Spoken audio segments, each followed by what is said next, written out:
आज हम समझेंगे आयत के बारे में। आयत क्या होता है? जैसे कि बहुत सी किताबें, दरवाजे, खिड़कियां, मोबाइल फोन, टीवी स्क्रीन, ये आयत की तरह होती हैं। जैसे कि किताबें कुछ लंबाई में दी रहती हैं, जिसमें थोड़ी लंबाई ज़्यादा हो और चौड़ाई कम हो, वह आयत कहलाता है।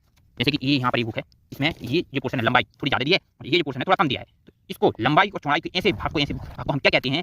उसको कहते हैं आयत। जैसे कि ये मोबाइल हुआ, ये मोबाइल कवर देखो, यहाँ से यहाँ तक कुछ लंबाई में दिया, चौड़ाई कम दी है, तो ये आयत हो गया। जैसे दरवाजे हुई, दरवाजे हमारी ऊंचाई तक ज़्यादा देते हैं और चौड़ाई कम रहती है उसकी। खिड़कियाँ हुई, तो इस तरह इनको बोलते हैं आयत। तो आयत का क्षेत्रफल क्या होता है? लंबाई और चौड़ाई का गुणा कर देती है। लंबाई और चौड़ाई का गुणा क्यों करती हैं?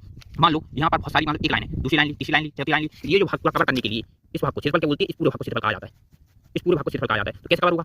इस वाले को एच ऊंचाई तक ले जाएंगे, मतलब बी ऊंचाई, सॉरी, इसको हम यहाँ तक ले जाएंगे, इस लाइन को ऐसे करके। तो ये लंबाई और चौड़ाई का मल्टीप्लाई करके हमारा एरिया निकलेगा। तो लंबाई इंटू चौड़ाई का क्षेत्रफल होता है। तो हम यहाँ पर लिखते हैं लंबाई इंटू चौड़ाई। लंबाई को हमने ए माना है, इसलिए यहाँ पर ए इंटू बी भी कर देते हैं ऐसे। और परिमाप क्या होता है? परिमाप ए से लेकर बी, बी से लेकर सी से लेकर डी से लेकर ए तक की जो दूरी कहलाती है वो परिमाप कहलाती है। मतलब जैसे मोबाइल कवर है, यहाँ से यहाँ तक की ये चारों तरफ की जो लंबाई होगी, दूरी होगी, यहाँ से लेकर यहाँ तक की जो चारों तरफ की दूरी कहलाएगी परिमाप। तो वो हो जाएगी कितनी? 2a + b। परिमाप कितना होता है? 2a + b। क्या होता है? देखो लंबाई कितनी हुई? एक लंबाई ये, एक इस तरफ की, एक चौड़ाई ये, एक चौड़ाई ये, तो दो लंबाई और दो चौड़ाई कितनी हो जाएंगी? 2a + b। तो 2a + b, ए मतलब लंबाई, बी मतलब चौड़ाई यहाँ पर लिया है। तो इस तरीके से ये परिमाप आता है। और ये किसमें आएगा? यदि मीटर में दिया तो मीटर में, सेंटीमीटर में दिया है तो सेंटीमीटर में। और ये जो आता है क्षेत्रफल आता है वो आता है मीटर में दिया है वैल्यू मान तो मीटर स्क्वायर, सेंटीमीटर दिया है सेंटीमीटर स्क्वायर। ये जिसमें भी दिया हो उस इकाई में प्रदर्शित करते हैं। इस तरीके से हम आयत को समझते हैं।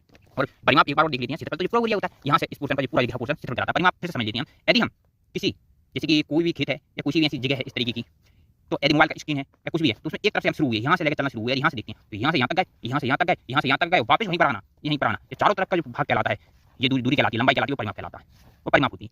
तो इस तरीके से हम किसी भी चीज़ का परिमाप जो रहता है चारों तरफ का, उसको भाई कितना घिरी हुई है, कितनी इसकी लंबाई है, कितनी दूरी है, वो कहलाता है परिमाप। और क्षेत्रफल जबकि पूरा पोर्शन कहलाता है, ये पूरा भाग जो है वो हमारा क्षेत्रफल कहलाता है। यदि मान लो यहाँ से लेकर एक पेन ली हमने, इसकी कवर की पेन के बराबर अगर लंबाई है, तो इस कवर को इस तरीके से फैलाएंगे, तो इस लंबाई का यदि इसमें मल्टीप्लाई कर देंगे, पूरा भाग जाएगा, तो इस तरीके से हम आयत निकालते हैं। Thank you.